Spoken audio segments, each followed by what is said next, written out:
Welcome back, everybody, to Big Geeky Couch. Today, we are taking a look at the amazing Apama, something that is specially requested by the writer Ted Sikora himself and Milo Miller. It also is the art by Benito Gallagher. Sorry, I'm messing up your name, but that's okay. So this follows the story of a really deadbeat, essentially down on his luck ice cream man who kind of finds a mysterious suit that gives him supernatural powers of the mystical, ultimate predator being animal, the Apama. The mask. Yes, the mask. You can just simplify it. It's the ultimate animal. Yes, it is the ultimate animal. And that is the story of the Apama. He is an ice cream truck driver. He dives right in there. Salvages them from lakes. He salvages ice cream from lakes. That's what he does. His name is Ilya. Sorry, I cannot pronounce this at all. Ilya Zajarski, and he is from Hungary. He's Hungarian. That was just He's a Hungarian ice cream man who inherits the power of the Jim Carrey mask. The ultimate animal, Jim Carrey.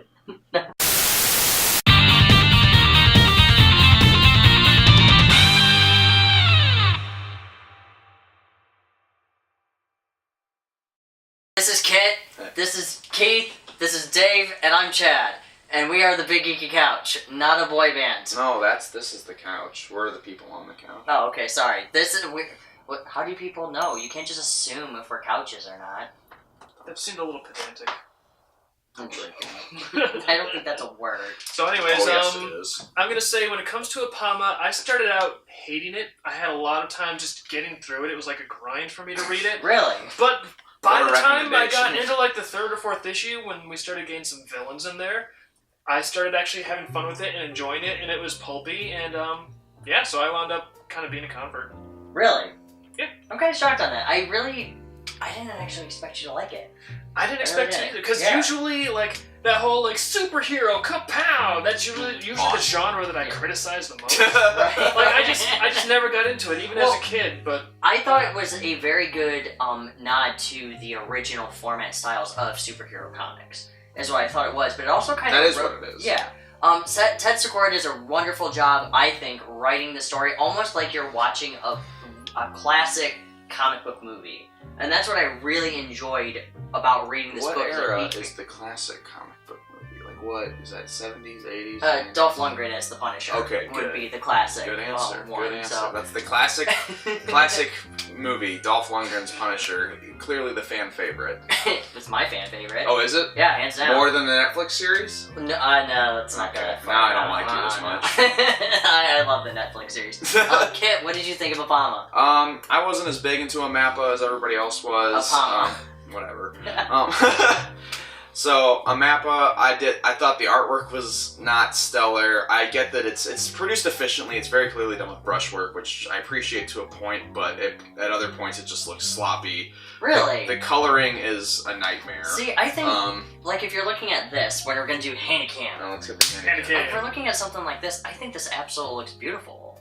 Like, when you're looking at these pages here, I think they're really well done. The layouts are good, but it's the execution with the brushwork that I don't like, because I get picky about it, but I think the brushwork a lot of times looks sloppy. Sometimes the faces are all over the place. Even the Apama's design, I think his face looks too much like an emoticon, which I thought was kind of agree. which I found distracting. It's a memorable design to a point, but... I think so. I think it nods back to your classic costume styles, because this is what... Well, see, I would disagree there, because classic costumes were very bright and very saturated, whereas he is a very... And racist. Sometimes, yes. But he has a very desaturated color palette, and even his... I guess you could say in terms of the fact that it's a little understated, which I do like that part, but... Like I said, the inking brushwork throws me off in that it's done too quickly. To the point where if I can tell it's done that quickly, I'm like, oh, see, I know what you're doing. And that's the whole thing with art, is if it's like, I know how you're doing that. It's not as fun. Fair enough. The art's a little chunky, but to me, it does the job. It's not like, yeah, I'm not looking for something super slick. It's like, I'm just looking for a quick, rough, pulpy, oh, I'm a bad guy. And I would almost be sold on it if it wasn't, if the coloring was better, but I don't like the coloring. I love the coloring on the cover, and if it was more just done with flats, What specifically I don't like about the coloring is you can see it's very mushy. They use kind of a soft, sort of almost watercolor style brush, but the shades are too saturated to the point where it just looks. It has what I call burnt marshmallow look, which I don't like.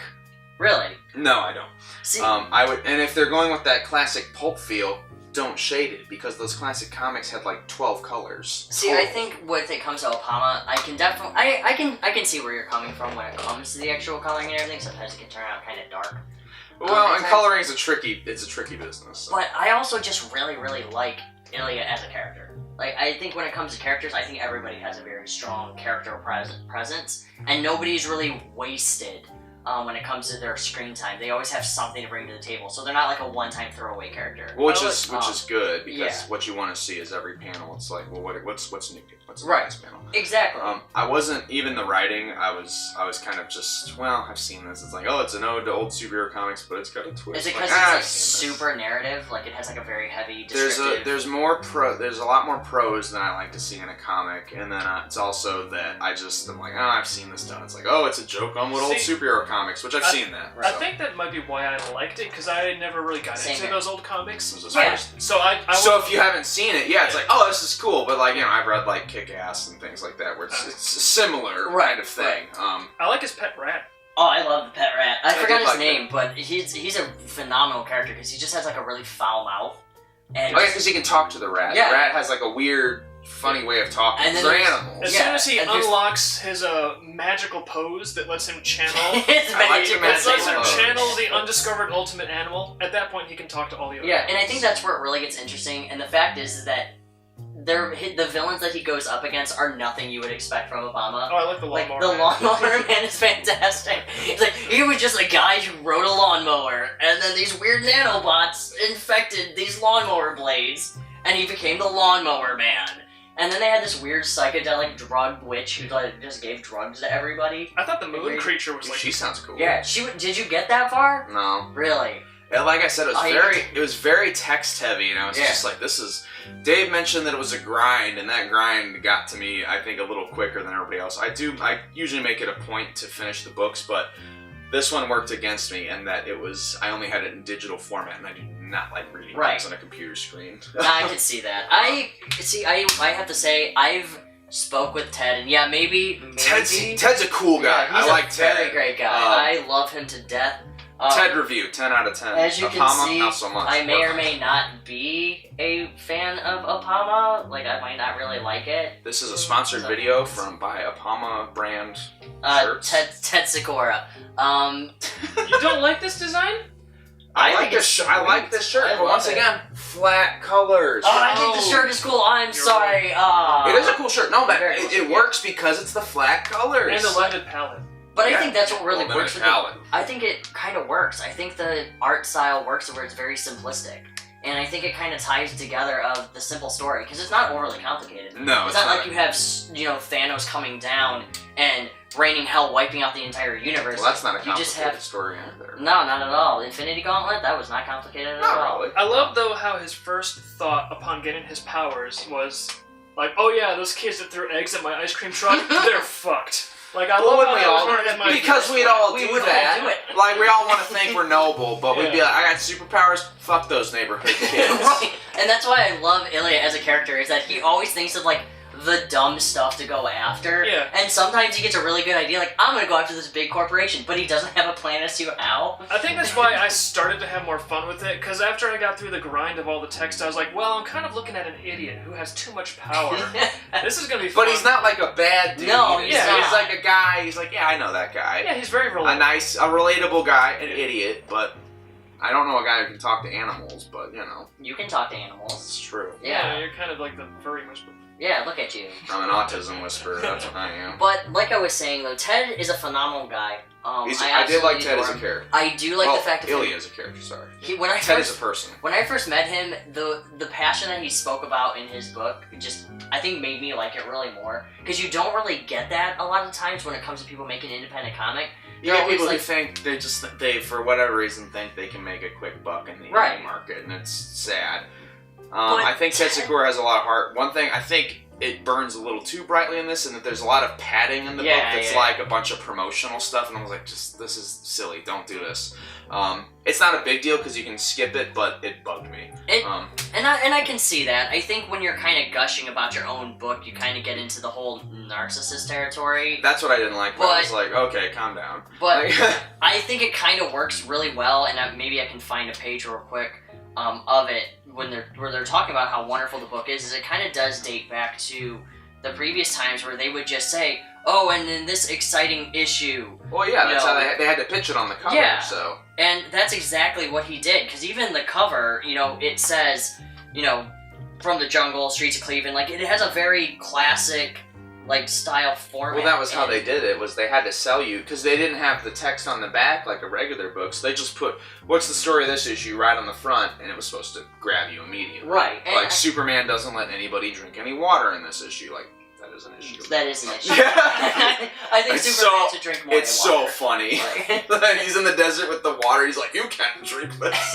Is that really a thing? That's a real, yeah. Oh my god, One of the people's Aquaman. It's like Jimmy Olsen and Aquaman have to race through the desert and Superman won't give them water. And it makes a great cut. There's another one where it's like, can anybody cut Superman's hair? And these barbers just like, I can't cut his hair. But I think it does that's a great cover. I think it does date back to like the silliness of comics.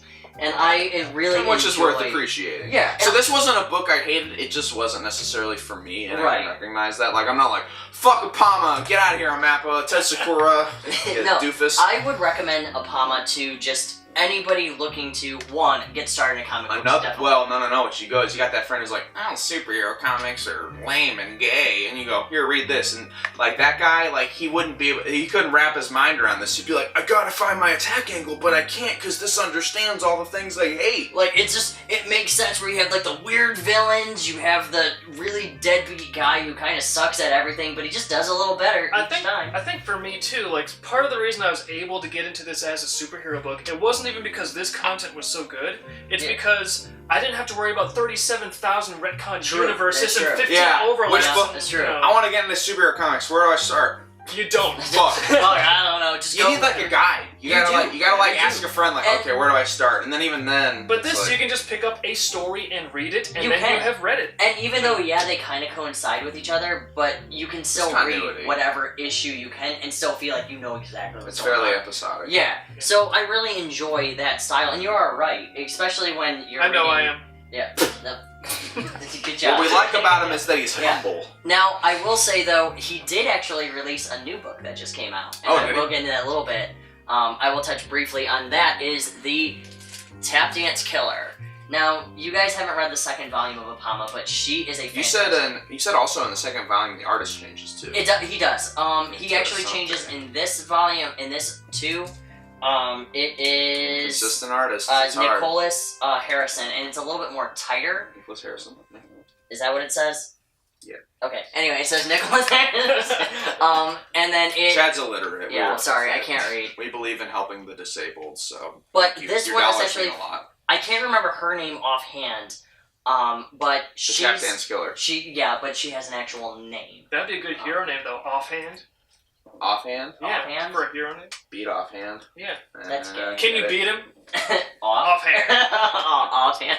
But he released this series recently, which is a spin-off, and it's essentially, it follows the, this girl who just breaks out of prison. Oh, is that signed? It is signed. It's really cool. Like, look at that. It's signed by Apama himself. So yeah, guys, that was... check out Tap Dance Killer as well. It actually spawns a different villain in the... That'd be some input from Dave's water heater. Yeah, I guess so. Check out Tap Dance Killer, and it actually follows from Volume 2, a character from Volume 2 as a spin-off. Into what? This is a spin-off into that character. Oh. Like, Volume 2 has a Tap Dance Killer in it, and then this is the spin-off title that follows her Volume story. 2 of what? Oh, Volume 2 of a mob. Oh, okay. I was like, what are you talking about? So we're getting paid to push this, right? Yes. See you later, everybody. Next, we will be reviewing The White Donkey. From that dude who made Terminal Lance. Which I never read, but The White Donkey. Because you're not in the military. I'm it's not, by Maximilian Huarte. It's interesting. And it's fantastic. No, you can't. Why? You had to save your opinion for I'm the sorry. video that was I'm about sorry. your